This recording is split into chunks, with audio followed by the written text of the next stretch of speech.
All right.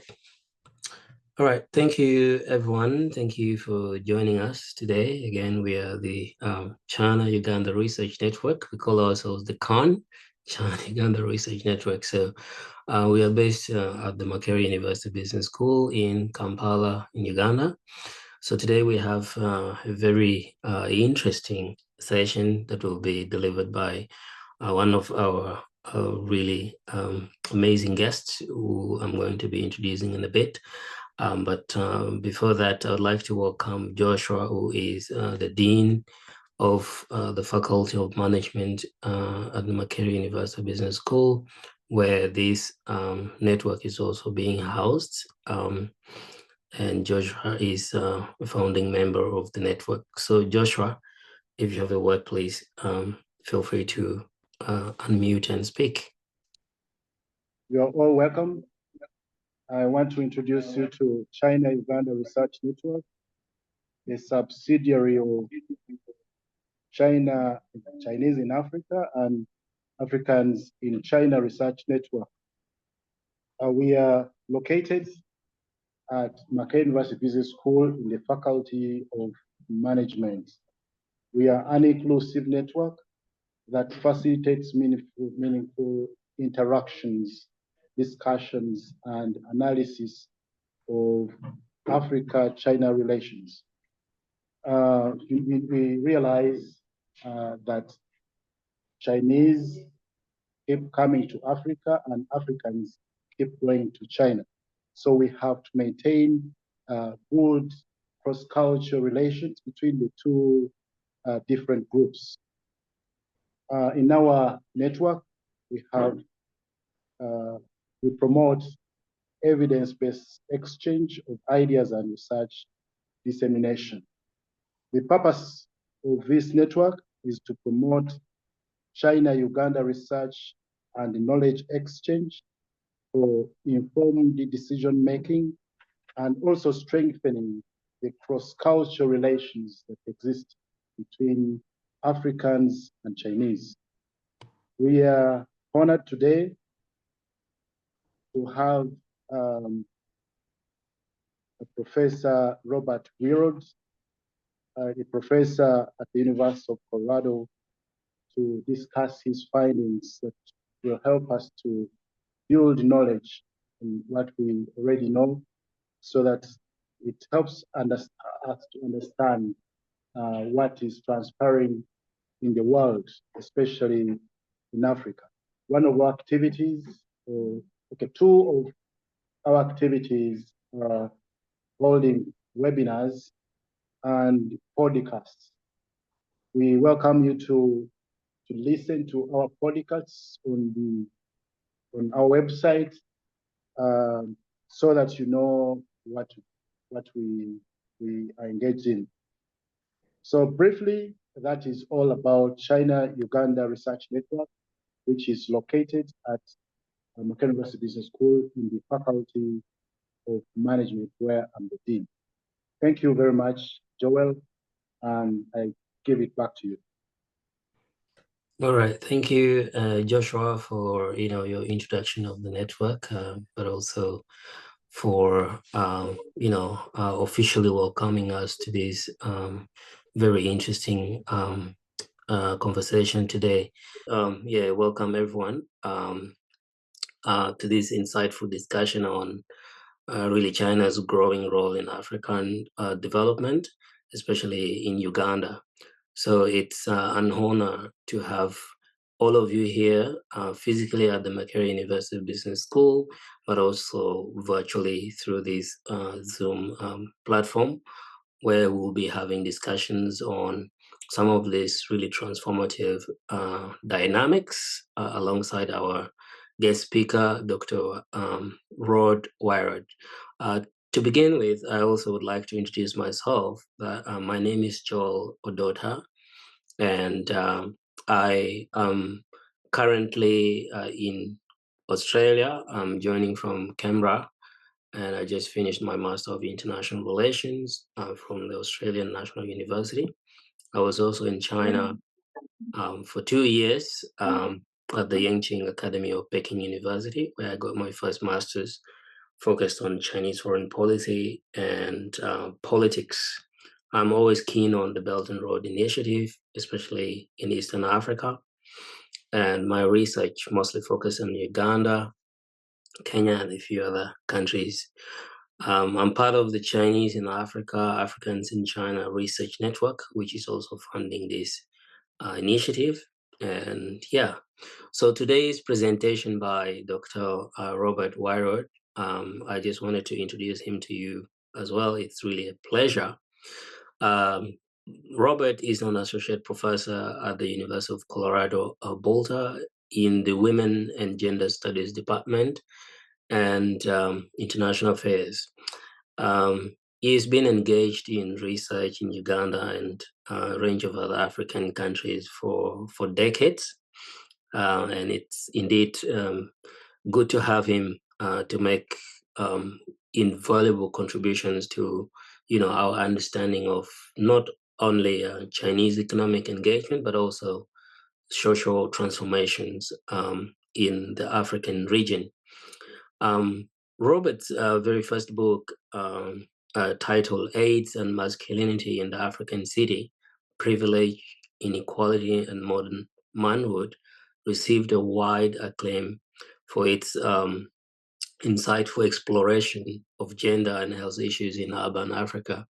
But again, he's been involved with, China's engagements with the continent. And today you will share from his latest work, Eastern Horizon, opportunity and inequality in the Chinese era of African development. So this ethnographic research will it examines China's role in development. I mean, he's going to talk about it later in depth. So this is going to help us to understand really what China is doing in Africa, but also how Chinese development model is received on the African continent. And I think it's high time for me to welcome him officially, to just add a little bit to the introduction and correct some of the things that I might have not said right about him, and expand it a little bit and dive straight into his presentation, which should last about half an hour or less, and then he'll give us the opportunity to engage with him in an open floor discussion where you will have the opportunity to actually ask questions. So whether you're joining physically or virtually, this is going to be a wonderful opportunity for you to engage with Dr. Wyrod on his perspectives about China's development approach, particularly in Uganda. So welcome, Prof. The floor is yours. Thank you so much, Joel. I really appreciate it. And thank you for all your work to put this together. And a really big thank you to the China-Uganda Research Network, to Makerere University Business School, to yourself, and especially to Professor Joshua Mugambwa for giving me this opportunity to present. Joshua, it's nice to see you again. It feels like it wasn't that long ago that we shared a coffee. So thank you so much for giving me a chance to present to your group, and thanks to all the folks that joined virtually as well. It's really an honor to really present back some of this stuff I've been thinking about in Uganda for a while to Ugandans and other folks who are really interested in what's happening in Uganda. So thanks so much. So yeah, as Joel said, I'm just gonna try to tell you just a bit about this research I've been conducting over several years now that looks at several different Chinese funded projects in Uganda as kind of case studies for thinking about this huge shift in kind of development and economic politics in Africa with the rise of China since the turn of the millennium. Um, I'll share my slides, and yeah, I'll just try to kind of keep it relatively brief, and I welcome any questions about any of the areas that I'm trying to think about in the Q&A, and we can go into those in more depth. But I guess the goal today is to just give you a sense of how I was thinking about kind of structuring the project and what I've done and kind of the big takeaways of the research I've been conducting for a few years. Alrighty, so let me go ahead and share my slides.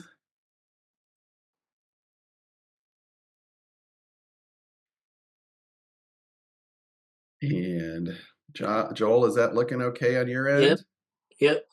All right, great. So, it really is a privilege and an honor to present to you all because, I think many of you are really knowledgeable about this role of global China in Africa and probably much more knowledgeable than I am about some of the details.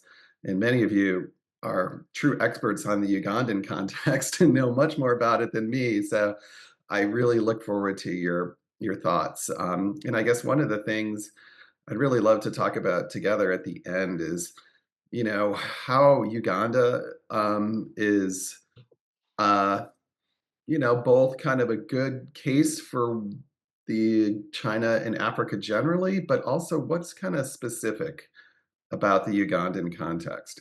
What's kind of different? So I'd love to hear what you think about that.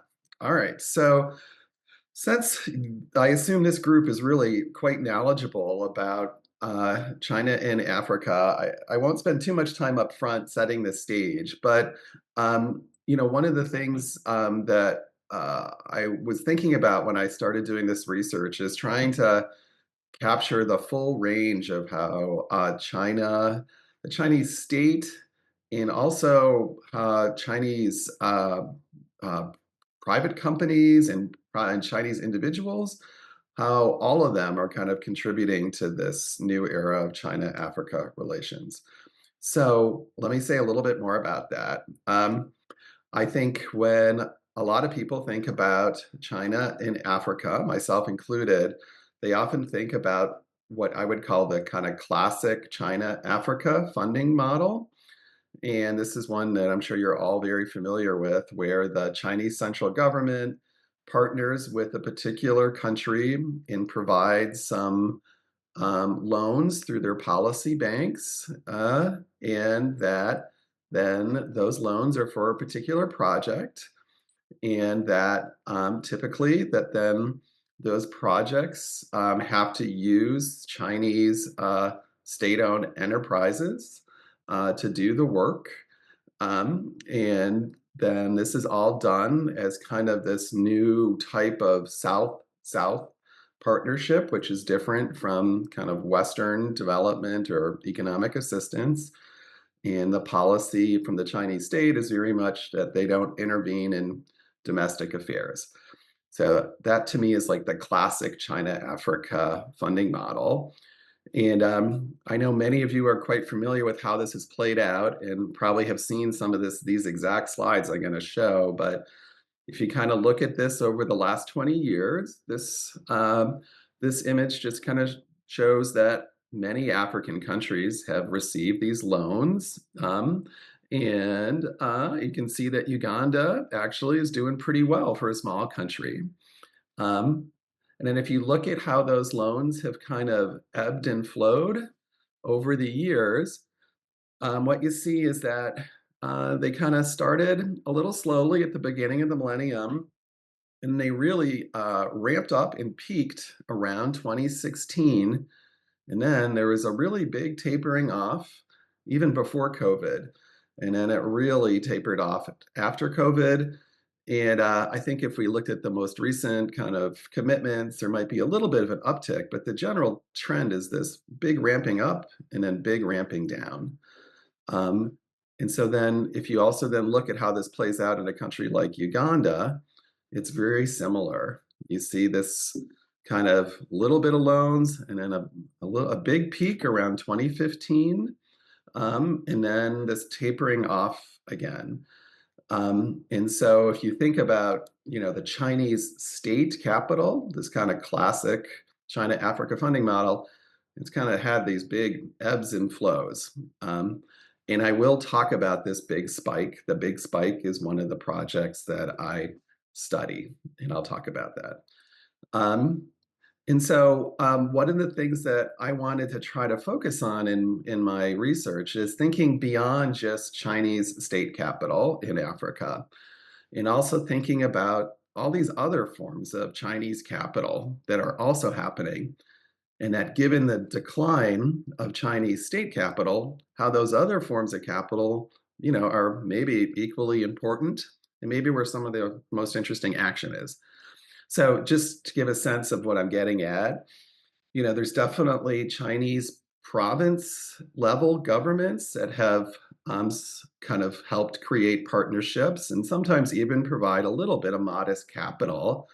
But what they really do is they kind of create these opportunities and networks for often private capital in their provinces, like large corporations or business conglomerates, or even individual investors to kind of come and fund projects. And so, to me, this is a whole nother realm of Chinese capital in Africa that hasn't gotten as much attention. And that's these more, I guess, what I would call private forms of capital. And so just big picture, my project was trying to capture all of these different types of capital and to compare and contrast them. And the thing I was most interested in kind of trying to think about, there's the projects that are funded in the classic China-Africa model with the state capital. Do they play out any differently than some of these private ones?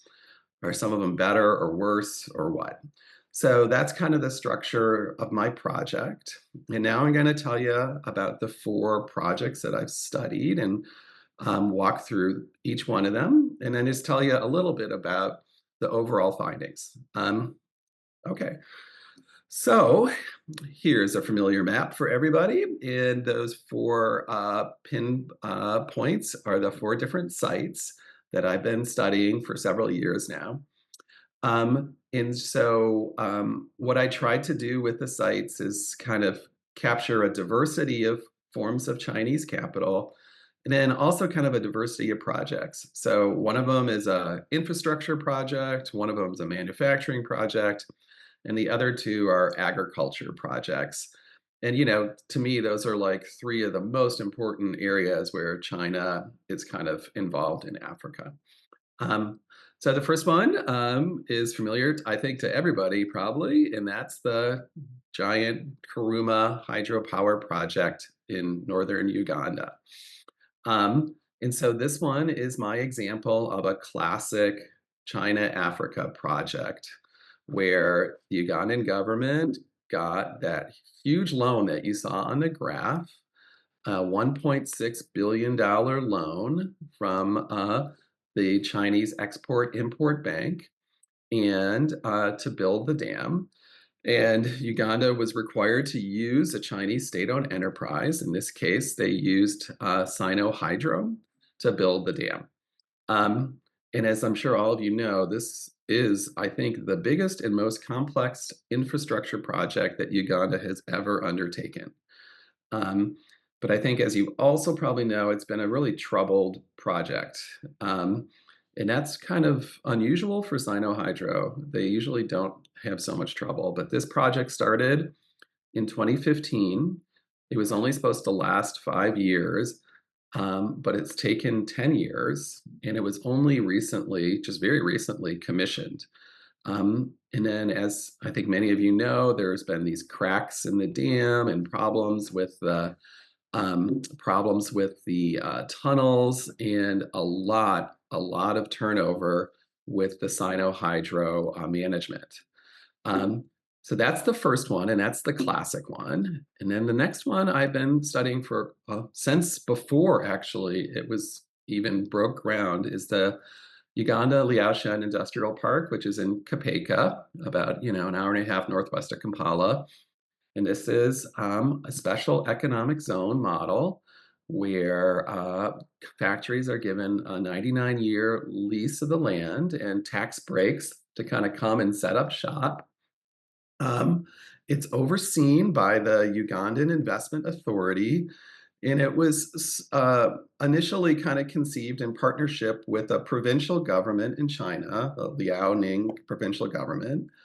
Um, and then, quite interestingly, a super important player in this is a man named Zhang Hao, who's a Chinese national who's been living in Uganda since 1999. I'm sure some of you are familiar with him. He's one of, the most powerful businessmen in Uganda, and he claims to be that Uganda's biggest Chinese employer. He runs the Ariang Hotel and a big security company. And so he runs the park and then subleases the land to factories, to companies from China. And he's also from Liaoning province. Um, and so he's kind of the facilitator that brings in the Chinese companies. One example is Goodwill, which is a huge tile factory pictured here. That is just a massive factory. And there's now about 20 factories there. And then the other key player in this is General Salim Saleh, who's I'm sure familiar to most folks. That's the president's brother. And he owns the land that the park is built on. And he also is kind of a key part of the attraction of the park because such a high-ranking Ugandan officials involved. All right, so that is an example of pretty much exclusively private Chinese capital that's running this park in conjunction with the Ugandan government. And then finally, the last two projects are both large farm projects. And they're both partnerships between Uganda and Sichuan provincial government, which has a long-standing relationship with Uganda in agriculture. And interestingly, they also are both involved with this partnership between the Ministry of Agriculture and the UN Food and Agriculture Organization. It's part of this bigger China-Uganda South-South cooperation project. So it's an unusual project that involves this multilateral organization, the UN. And so there's two different farms. The first one is the one on the right, and that's the China-Uganda Agriculture Industrial Park. It's just north of Luwero. It's 600 acres with a 99-year lease. And the big funder here is a Chinese business conglomerate called the Kehong Group. So I first started going to this farm in 2017, I think, and it is a very troubled project. They have basically not been able to develop the land, and one of the big challenges is that the Kehong Group has encountered really big financial troubles back in China in the post-COVID era and in the collapse of the real estate industry. And so they're not providing the capital. And so it's a very stalled project where nothing is happening. And then in contrast is a very successful farm. That's the Lukaya rice farm on the left. So this one is 6,000 acres in kind of just southwest of Kampala. And it is 6,000 acres that were purchased by a single Chinese investor. And his name is Zhang Shuangquan. He's also a Chinese national. He's been in Uganda for about 10 years. 20 years. So this is an example of maybe the most private form of Chinese capital. It's really a single Chinese investor who is running this farm, and it's a very successful rice farm. So it's an interesting contrast to the Kehong farm, which is really struggling. Okay. So that's the 4 projects, and hopefully it gives you a sense of the diversity of kind of Chinese capital and Chinese actors and that are involved in the projects. And my goal was just to kind of compare and contrast them and see if there was anything significantly different, better, or worse on the projects. So very quickly, just to give you a sense, how am I doing on time? Pretty good. Of just the data I have. So yeah, I started this a long time ago, pre-COVID, and back in 2017 actually, and then the last year or so I've done the most kind of consistent and intensive field work, and I just finished it this last summer, when I had the pleasure of meeting Joshua. So, and at all the sites, I've been trying to do observations and interviews with basically the whole range of people that are invested in these projects. Lots and lots of interviews with Ugandan workers and Chinese managers, Ugandan managers, lots of interviews with community folks, whether it's LC or the police, then kind of district level officers, Ugandan kind of central government level folks, and some of the multilateral organizations that are involved. So that's kind of the range. I try to capture everything at all the sites. And for all the sites, except for the Lucaya farm, I've collected data over many years, so I can kind of see how the projects have played out. When I kind of stepped back and started to think about how do I make sense of all this, the big three themes that I've organized my research around are labor relations, accountability, and community. And so, it's going to be the structure of the book. And the really big takeaway, I think, for me is that across these three areas, I have found way, way more similarities across the different projects than differences. And that was genuinely surprising to me. The projects are very different scales, very different sources of capital, very different types of partnerships, and different types of things. Building a dam is a lot different than growing rice. But yet, again and again, I found the same themes across these three big areas occurring. So that, I guess, is the big takeaway. So given I don't want to take up too much more time, let me try to say a little bit about the first two, and then I'll just a little bit about the last one, and then I'll turn it over for Q&A, and we can talk about any one of these things more. All right, let me just pause for a little sip of coffee since it's 6:30 in the morning. Okay, all righty, so starting with labor relations, I think this is obvious to all of you, but the thing I always remind myself when thinking about the labor relations in a place like Uganda is, like many parts of sub-Saharan Africa, there's basically an unlimited supply of low-skilled labor and a very small supply of skilled labor. And, I think that's always important to remind yourself of when thinking about how the labor relations play out. And then I think another part of this story, and maybe we can talk about it more, that's maybe a little bit more specific to Uganda, is, oops, sorry. Are we okay? Okay. Is that, Uganda does not have a strong history of labor activism, and that, I think in some respects, civil society in Uganda is weaker than some other African countries.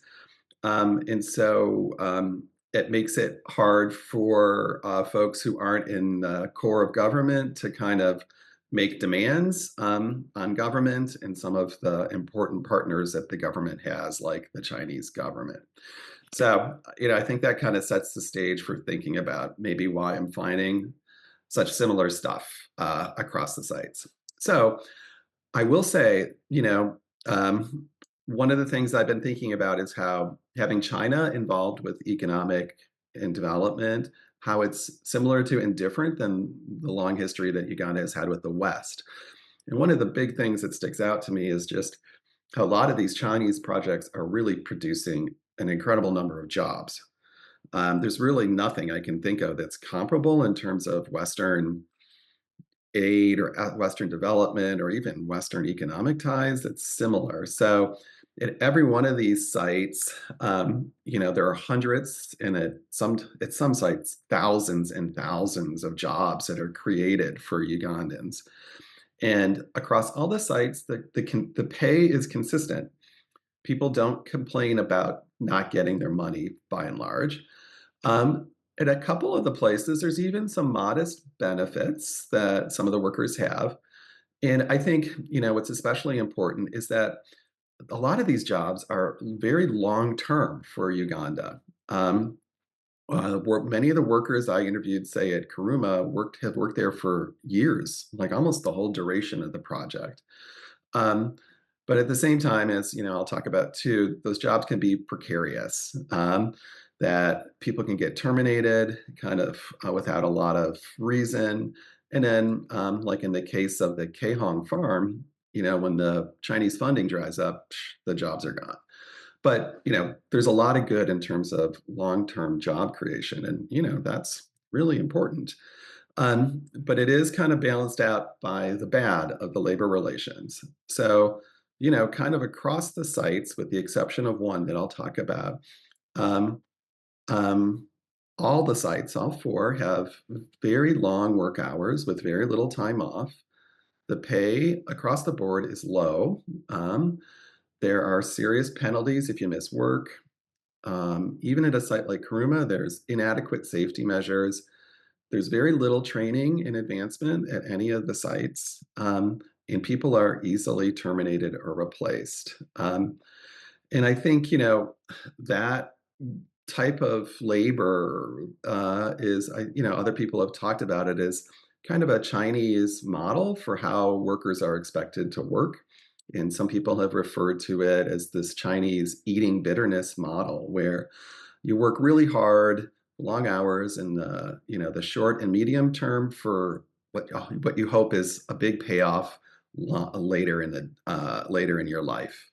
And so I think I really see how the Chinese managers bring that ethic to Uganda, and they have those kind of expectations that Ugandan workers are willing to eat bitterness for some kind of longer term payoff. So I think that's one of the tensions. And then one of the harder things to talk about is what I've also found at all three of the four sites is pretty consistent allegations of abuse by Chinese managers of Ugandan workers.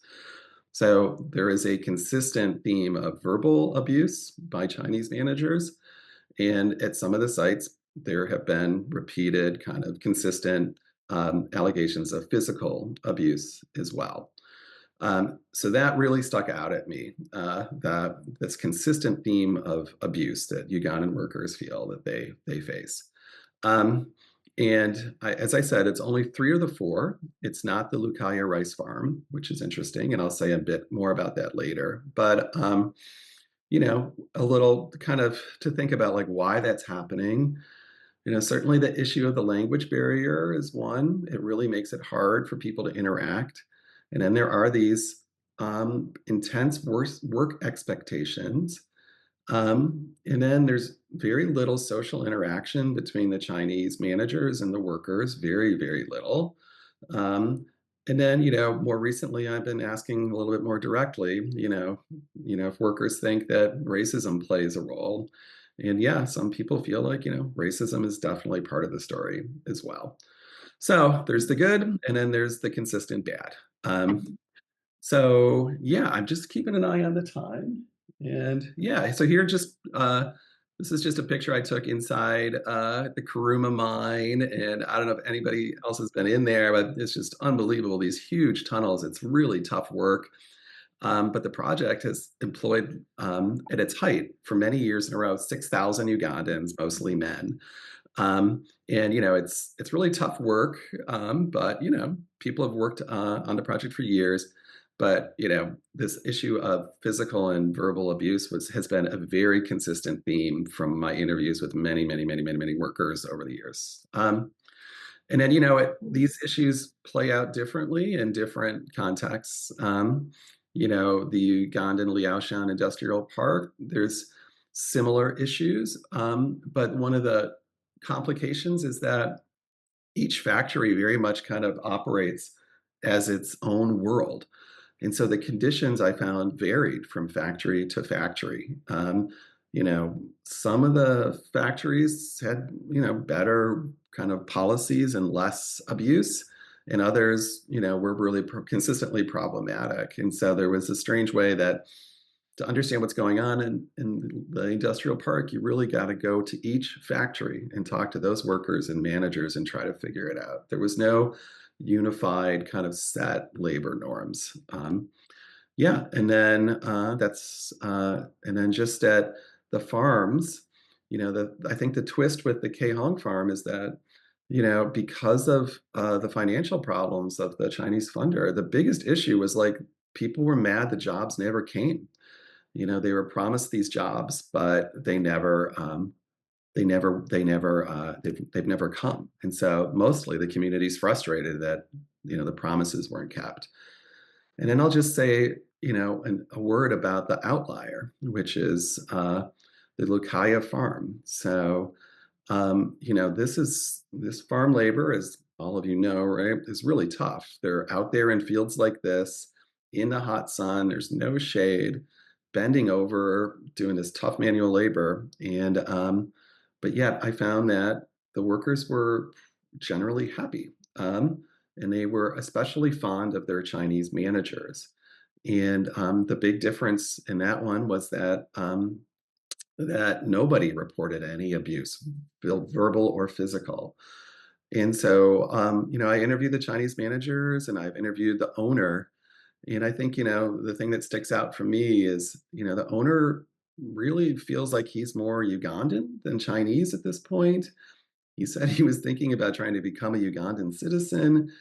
And he's already a super successful businessman. And, he really is running the farm partly to make money, but also as like a model of industrial level agriculture that Uganda could adopt. And so I think he's just got a commitment to Ugandan government by being so like deeply embedded in the local context that is different. And I think it's reflected in the labor practices. So I'm looking at the time, and I think I'm gonna just say a couple quick things about the other two categories, Joel, and then I'll turn it over to Q&A if that's okay. Okay. So great. So that kind of sums up the labor. And I think the big takeaway from me about this issue of accountability, and just I should say, so what do I mean by accountability, right? Like what I mean is, uh, how is, in the case of Karuma, how is a big state-owned enterprise like Sino-Hydro held accountable to, maybe things they agreed to in their contract, right? How is the Chinese central government held accountable? How is an individual Chinese investor held accountable? And, each project has its own different kind of accountability mechanisms. Like, for example, the Sino-Hydro one is really complicated. Like, so the Sino-Hydro company has its own environment, labor, and health, kind of practices that they're supposed to abide by. So does the Chinese Exim Bank. The Ugandan Ministry of Energy has their own regulations. And then there's this parastatal organization called the Ugandan Electricity Generation Company Limited that kind of oversees the building of the dam, and they are supposed to hold Sino-Hydro accountable. There's even a European consulting firm that's supposed to do that, and there's even a labor union at Karuma. And even with all of that, what I have found is that, Sino-Hydro does what it wants to do with very little accountability. And if it takes a tremendous amount of pressure for them to change their practices. And so, they basically there's very little accountability of how Sino-Hydro ran that project. Yeah, and then, I find similar things at the different projects. So this is the industrial park, this is the main administrative building. All the factories are behind giant gated walls. It's very difficult to get access. It took me, like years to get access. And, the park land is owned by the second most powerful person in the country. He has his own estate there right next to the industrial park. So it's kind of built for a lack of accountability. And so you see that across the other sites as well. And then I don't have time to talk about it, but the last thing I've spent a lot of time thinking about is like, what's the overall impact for the communities where these projects are located? And this is a recent picture of Karuma Village, where the Karuma Dam is. And I think this kind of captures what my overall argument is about this, is that this picture, my first book was a study of the Boise community in Kampala. And this was, 10 years ago. And, you know, I think most of you know Boise is considered one of the largest slums in Kampala. And every time I look at this picture, I have to do a double take. I was like, oh, is this Boise or is this Karuma? Because Karuma basically looks like an urban slum, and it really has received no benefit as a community from this project, this billion-dollar project that's been in its backyard for years. So that's the overall theme I see very little positive community benefit. And these projects bring in a lot of labor. They bring in a lot of people from outside the communities. So there's a lot of social problems that arise from that. Okay, so I'm happy to talk about all of that more, but the last slide I wanted to just put up is like a thank you to the folks I've worked with. So this is kind of like my core team. This is us down in the belly of the Karuma power plants. And I just had the pleasure of working with, 4 Ugandan research assistants that were just fantastic, and 1 Chinese research assistant. So I just want to say a big shout out to them. Okay, so Joel, maybe I'll stop there if that's okay. Oh, wow. Thank you so much, Prof, for your wonderful presentation. To be honest, I wish we knew about your project a long time ago. Personally, being someone from Uganda, you were actually in the country doing this research, and we would have been really very much involved with this sort of thing.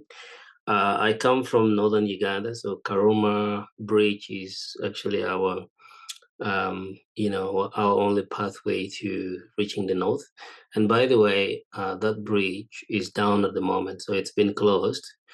So we have to go around to access our village here. But what a wonderful work that you've been doing in Uganda for over the years. I really appreciate. I guess without wasting time, it's a perfect opportunity for all of us now to benefit from Rob's very wonderful research that is just presented. So you can raise your hand if you're online, and I'll be able to see you. But also, if you're with Joshua joining from Kampala, you're probably sitting in our small space, then you can also work through Joshua and then get your question through here. But I think there is one in the chat if you just wanted to start off with that, Rob, as a wait for other questions to drop in. Personally, I might also have a question to ask. Yeah. Oh, thanks, Joel. I appreciate it. And thanks for the kind words. Yeah, I know. It's funny, right? I wish I would have met you all earlier too, but hey, we're meeting now, right? So, okay. So Edward has a question and wanted to know the factors used to assess the strength of the CSO. What is that a reference to? Community Service Organization? What does the CSO stand for? Civil society organization. Civil society organizations in Uganda, leading to the generalization. Oh, okay. Any back? That's a great question, Edward. Yeah, I would. That is a little bit more of kind of just my feeling of having spent that much, 20 years in Uganda. Yeah, I would love to. I would love to see like some type of, index of that. I would love to see some data that kind of supports that. But I feel fairly confident in asserting that. And if we think about the trajectory of how power has been consolidated in the last 20 years in Uganda, we've seen several instances where the central government has really tried to limit the power of civil society and threaten them directly. So Yeah, so I definitely feel like civil society is has a relatively weak voice compared to some other African countries, and uh, and I guess in my opinion is that it's gotten harder to voice criticism of the government and over the many years I've been in Uganda. But that's a great question, Edward. I'd love to see some data on that too. Yeah, maybe just to add on that, I think there can be some data also online. Recently, the closure of over 50 civil society organizations in Uganda, including, I think, one of the most controversial cases, a human rights body of the United Nations. They weren't able to renew their contract with the government. So, indeed, yeah, I would also argue that, yeah, indeed, there's a shrinking civil society organization space in Uganda. Yeah, but also not to say that this is only a problem in Uganda. Yeah, like I think you mentioned a range of countries, especially in the developing parts of the world, experience similar problems. Yeah, yeah. If I come across any data, I would be happy to share such with the colleague. Any other questions before I use my privilege as the facilitator to just fire my questions straight uh, to to Rob? But I would love for the audience to ask first, and then yeah. I don't know if you can see them, Joel, but I know Joshua and Heather have raised their virtual hands. I don't know if you can see that. Oh yeah, sorry. So there's Ether. I'll just begin with you, and then I'll come to Joshua. Oh, sorry. Yeah, hi. Thanks, Robert. And nice to meet you and great to listen to you. We've exchanged some emails in the past, I think. And actually, my question, you sort of answered it a little bit already, but I was super intrigued when you said there was one case that really stood out as different and you know, what are the key sort of factors contributing to that difference? And you started to talk about that with the particular personality and interests and motivations of the owner. And it just was super fascinating for me thinking about that more and thinking about the difference an individual can make if they want to. And I don't know if you want to sort of expand on that somewhat or if you'll reflect more on that, maybe structures versus individuals and their choices. Oh, yeah. Thanks, Heather. It's really nice to see you. Thank you so much for making time for this. I appreciate it. And yeah, it was a very interesting aspect of the research. So I added the Lukaya farm towards the end of like the last year or two of my research because the Kehong farm that I was studying was just going nowhere. And so I wanted to find a more successful example. And one of the interesting things about that is the owner is was one of the last Chinese owners or managers that I had interviewed. And he had something to say about all the other projects and the Chinese folks involved. And he was extremely critical of all the other Chinese projects and Chinese managers. And I was surprised because I got a little bit of that from the owner of the person that's running this industrial park, but it was probably the most fascinating interview I did because of that. And so he was extremely critical of like Sinohydro just being a really typical state-owned enterprise that was really only looking out for its own bottom line. He was then very critical of the Kehong group for being these kind of outsiders who came in, not knowing the context, wanting to implement their own plans, very critical of how they spent their money building these like air-conditioned dormitories. He said they didn't want to get in the fields and get their hands dirty, that they really weren't committed to the context.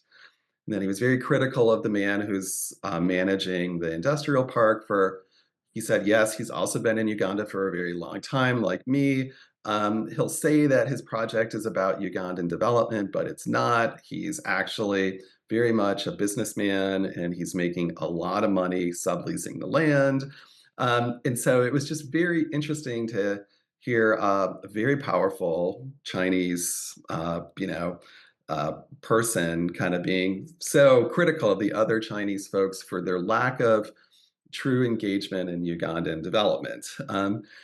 And maybe he was putting up a positive spin on it a bit, but it was kind of unprompted. And it was, I think it does underscore this point about, he's someone who, he sees himself as having benefited tremendously from being in Uganda for over 20 years. He's gotten extremely wealthy from it, and he wants to give back. He has a large foundation that he runs that supports primary school education. And then the people he hired were different. His main manager was just an extremely nice guy that everyone was very fond of, who used his own money sometimes, people told me, to help their families if there was a financial crisis. Just the way he kind of interacted on the farm was really different. He was extremely informal, very chatty. So it shaped who he hired and the whole tenor of the farm. And so I think it's partly the guy's personality, but also I think it's reflective of how when some of these folks are kind of not just focused on the bottom line, not just focused on business, which is what most of it's all about, right? That there's a way these projects can do more than just be business enterprises, that they can be maybe a vision of maybe where some development could go. So yeah, thanks, Heather. Yeah, I guess I'm just kind of saying the same thing again, but it really was, it was interesting. It was also, it was a very nice contrast to a lot of the negative things I was finding at the other sites. So thanks. Yeah, thank you, Ether, for your question, and also, of course, Rob, for for your very elaborate response. So I see a couple of hands up at the moment. As I said, let's get to Joshua, who has a room full of participants. Joshua, and then we'll come to Edward. Josh. Yes, thank you very much. I have a number of questions from colleagues here, so I'll let each of them ask at a time. So we start. Thanks for the opportunity. I wanted to ask about the airport, the international airport, and then the northern bypass of our country. Cause I'm getting over worried when I try to ask on some people. They told me that due to the fact the express is too expensive even to pass on, it's just due to the Chinese. The Chinese are over demanding us of that on the contract which they took on, and then the airport, that is which we pay is too high. So I was asking that, is it Chinese? Do they ones who are owning the Entebbe airport, or? And that was my question posed. And even on the projects of which you have said of the agriculture products which are in northern Uganda, in the projects which are in northern Uganda, and then the oiling projects which are going on in Lake Albert, in those sides of Fort. Is it a Chinese product or is a product of our country? That was my question. Anybody else? I hope that Rob is taking note of the questions.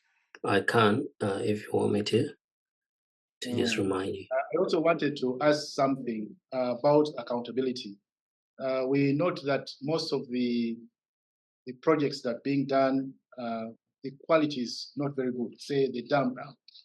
Karuma Dam is being repaired because of that. Some of the quality of the products that are coming in and produced from the Chinese factories, quality does not look to be the best. So I was wondering whether professor was able to investigate whether the Chinese themselves have a system of checking on the quality and accountability system so that the Ugandans are not given substandard work, because it also builds on their capacity eventually to be appreciated in Uganda or in Africa. Another question again? My question is about project affected persons. I would want to know your way you handle the behavior of your employees in most of the areas where your projects are located. For example, we have cases of women being pregnanted by his employees. I don't want to mention their names, but let me say Chinese. And now we have a problem of these children who are left behind. The ladies have probably been married, have separated with their husbands. Some of these are school-going children. The moment they give birth, their education suffers. So now that is on the social side. What is your commitment towards protecting communities where your projects are being undertaken from? That's on the social side. Then also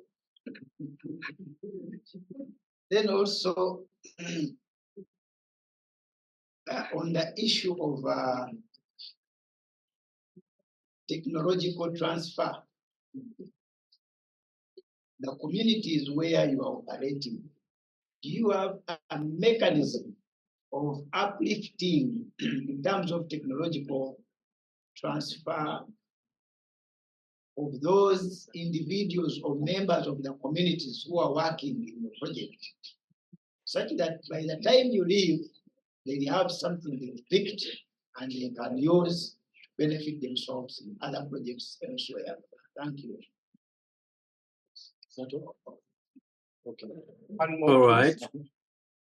Have you got any more questions from the room, Joshua? Yes, one more or two, but please be quick. All right, thank you, Professor, for your presentation. Yeah, mine relates with what Dr. talked about the quality, but in a different perspective, because he talked about the projects that have been done and what have you. But mine relates with the ethical implications of the nature of the products we are getting in Uganda. Yeah, it's true that there is a relationship between China and Uganda. Actually, many of Ugandans have come to China to get some products from there. But we are aware that in China, they produce genuine products, but mostly even the fake products are coming to our country. So sometimes it looks like Uganda becomes a dumping place whereby the poor quality products are being brought to our country. And actually, while it's true that they are genuine products of the market, but the nature of the poor quality actually kills the impression. Actually, when I go to the shop and I ask, I want this maybe in electronics, the moment someone tells me that, okay, this one is Chinese, already my perception is negative because of what I've ever bought, which was a very poor quality. So how do you trade off between the quality and the genuine products and then the low quality products which are being produced and being imported now? Any other question? Yeah. Anything else? Come closer so that you have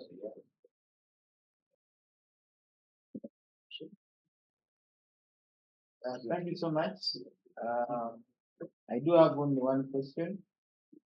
Can you discuss for us the debt implication of the Chinese investment projects on Uganda's development growth? That's a nice question. Yeah. Thank you very much. Those are the questions that we had. Back to you, Joel.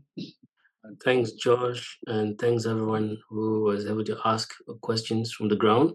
There is one more hand before I can invite the speaker to just, start to respond to the questions. Edward, your hand has been up for a very long time. So if you're there, could you please ask your question? And then we'll turn to Rob, who I believe was taking notes and could now respond to the questions one by one. Yeah, thank you, Joel. This has been nice, and Rob, thanks for the nice presentations. I might feel like supporting the government of Uganda, but let me declare that I'm speaking from Tanzania, and I'm Tanzanian. But I work on international development, and part of this have working relationship with some of the organizations in Uganda, and international NGOs like WWF and some other organizations like human rights, which are working in Uganda. We've been working collaborative projects, and that's why on my first question, my concern was, I think there's a lot which has been done by the civil societies, and as much as the space is not that much big, but what has been done with the civil societies in Uganda and activism, to me, I would say it's very good, and there's enough pressure which has been exerted. But again, I think it's just the angle which you took into the writing or into your research.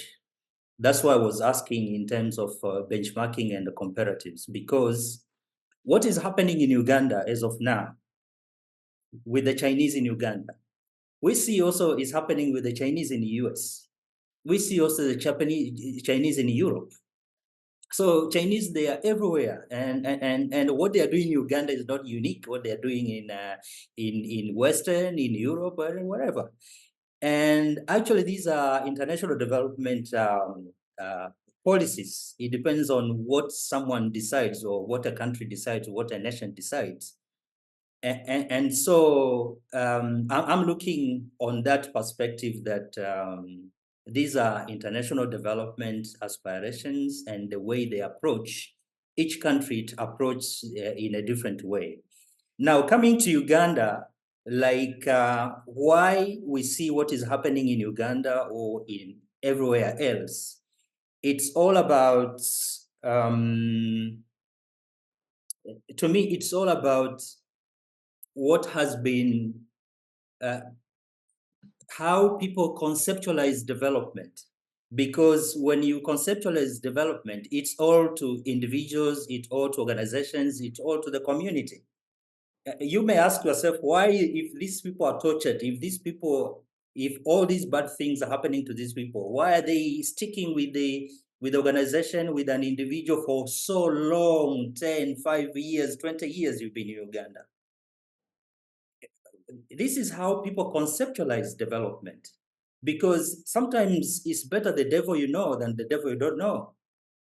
Maybe where they are going, they are getting more relief than other options, other livelihood options which are available. And no wonder your last statement about the guy who moved, and he was saying, the one you said he was speaking bad things about other people, and you said also the people liked him because he was supporting them in giving his own money, supporting. It's just because he was doing something which is different from even what the government could do. Even if the government is oppressing people, or even if some institutions are, I'm trying to point out the question of how we define development. how we conceptualize development, how we think development. It's all different from one category of people and who define this and who is speaking about it and from which angle someone is speaking. Sorry, So Edward. Can you summarize, please? now in my I had several questions, but I'll ask one. So in all what you've been looking at, what do you think is a common thread which you think that the individuals, they are looking at it, that this is what we want to see? If it's the company, the Chinese, what is it that they want to see? If it's the government, this is what we want to see. My interest is to know what is the common goal. What is it that they share as a common goal or as a shared vision for everything that we are doing that is bringing all these people together for all these years, for all many years, and what is it making them stick together? Thank you. All right. Thank you, Edward, for asking your question and for your comments. I think it's time to turn it back to the presenter to now, I guess, to start tackling the questions one by one. Great. Well, thank you, everybody. What a amazingly rich assortment of questions. Thank you so much for thinking about it, and your insights are just fantastic across the board. So I just really appreciate the engagement. And I'm looking at the time, it's 7:10, so maybe, I won't do justice to all the questions, but I don't want to hold people over, but maybe I'll just talk for 5 minutes about most of them. So one theme across a couple questions is this issue of quality and Chinese quality. So Joshua was asking, about quality in relation to accountability at a place like Karuma, where there's been serious issues around quality of the dam.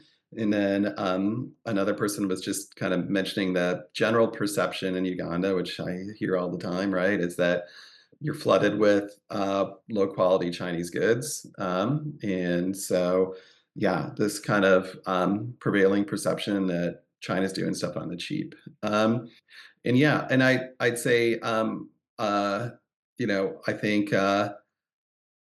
think you see these quality issues come up in a lot of different domains. For example, some of the factories in the industrial park are striving to produce, good quality stuff. Others are, really trying to produce things as cheaply as possible and put out just cheap products.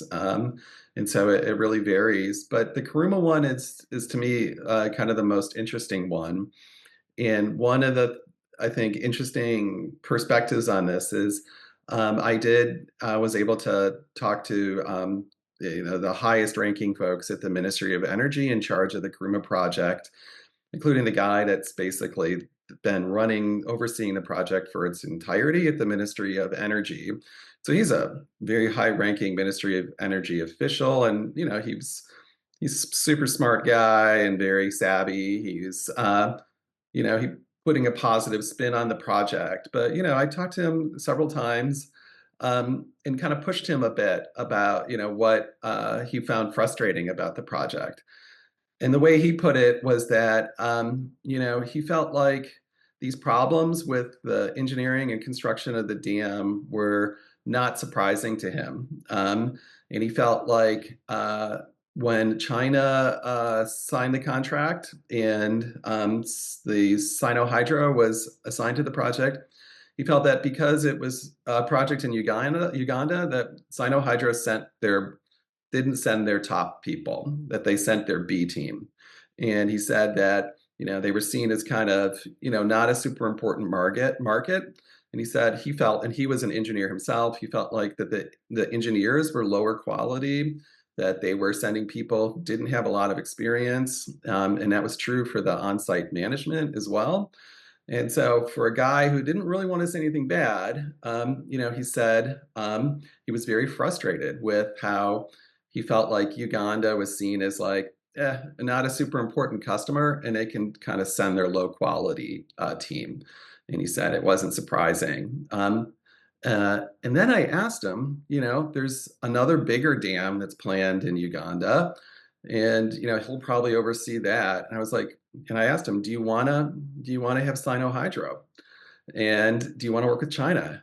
And kind of echoing what Edward said in his comment, literally, he said, it's better to work with the devil you know than the devil you don't know. And I think that kind of sums up, his feeling of like, well, we don't have a lot of choices here. And we're not super happy with how it worked at Karuma. But, we've got to take advantage of the resources that are offered and make the most of them. And, I think going to Edward's point, that kind of percolates through everything.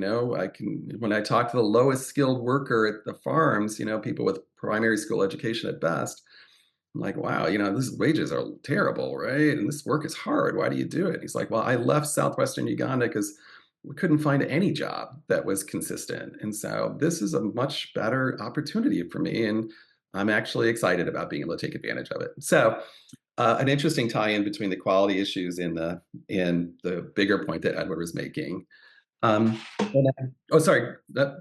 And I'll just say one other thing, because I know we're out of time.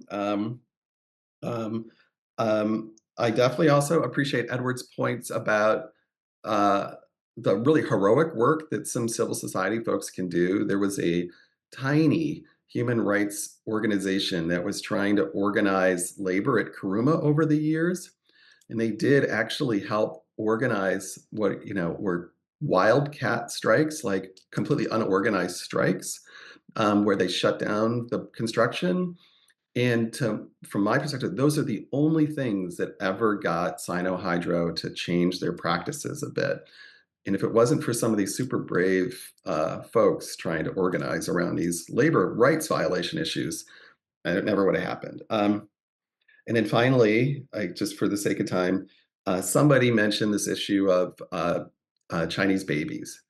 And it's interesting when you talk to people in the community at Karuma about how they feel about the project. So not workers necessarily, but like LCs or just folks, that comes up almost immediately.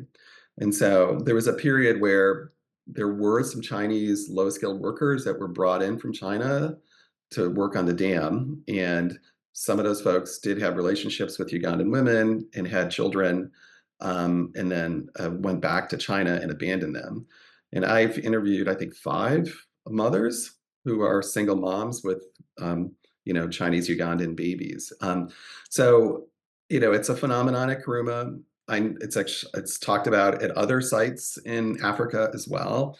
And it really has a lot of symbolic kind of meaning to folks in the community. It really encapsulates this feeling of kind of Ugandans being used and dropped. And it's a really important issue for the women, for the children, but it also has this incredible symbolic value in the community that I was surprised by, but kind of makes sense. And it captures some of the concerns that people have about how these projects play out. Okay, so it's quarter after, so maybe I should stop there, Joel?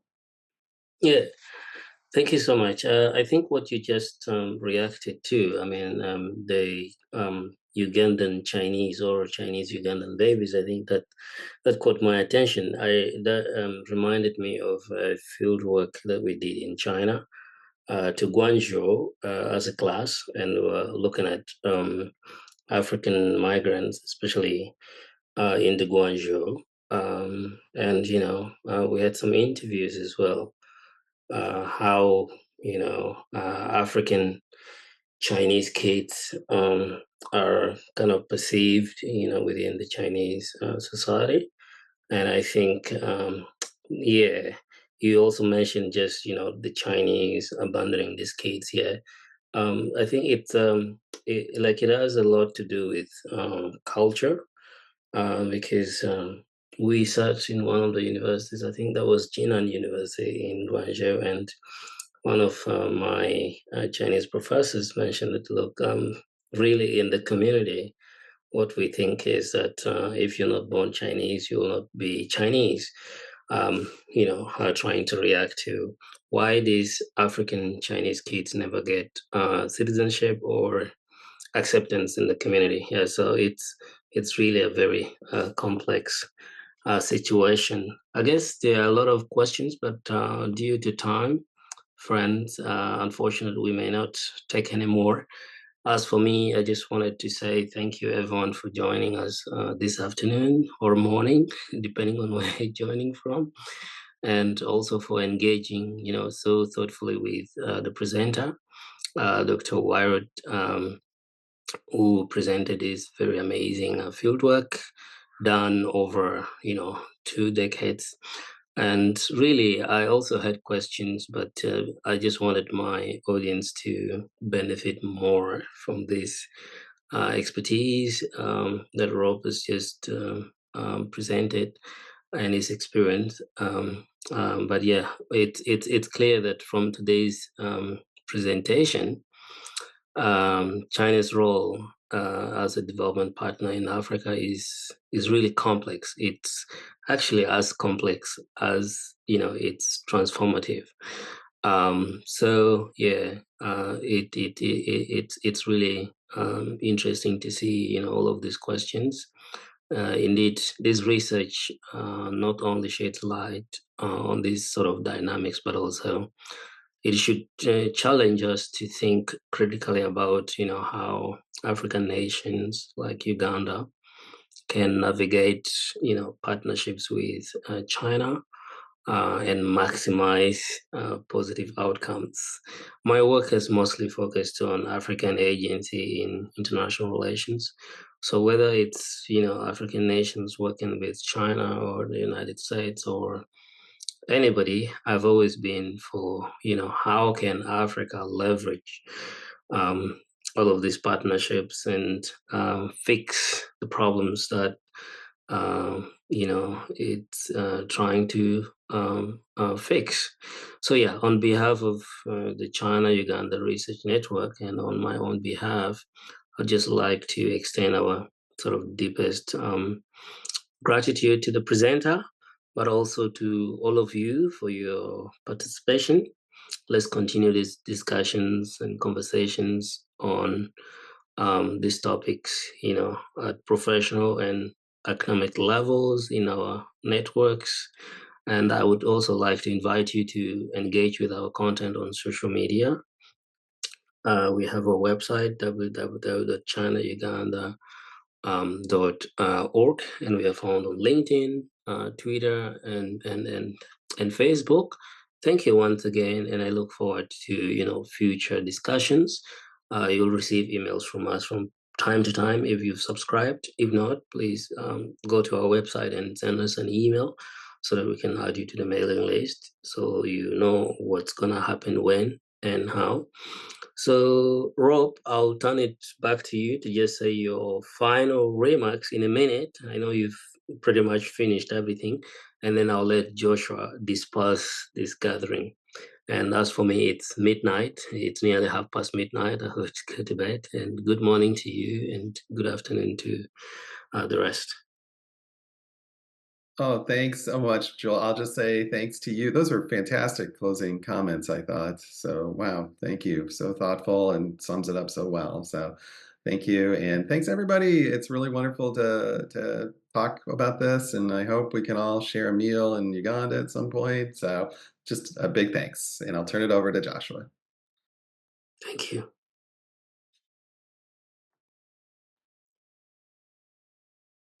Looks like Joshua, you're muted. Could you just unmute, please?